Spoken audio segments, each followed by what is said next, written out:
5 интересни факта, които може би не знаете. На по-голяма дълбочина в океана кръвта не изглежда червена, защото водата абсорбира червената светлина много бързо.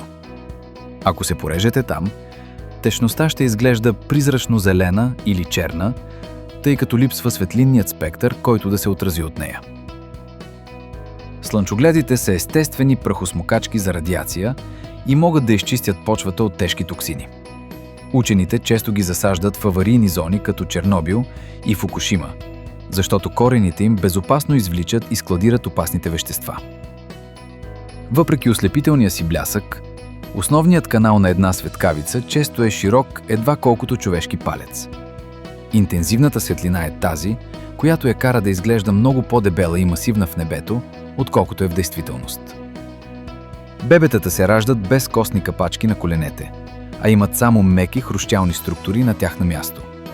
Това е еволюционна защита, която предпазва децата от сериозни счупвания и травми, докато се учат да пълзят и падат често. Венера е най-горещата планета в Слънчевата система, изпреварвайки дори Меркурий, който се намира много по-близо до Слънцето. Причината е нейната изключително плътна атмосфера, която действа като парник и задържа топлината, повишавайки температурата до над 460 градуса по Целзий.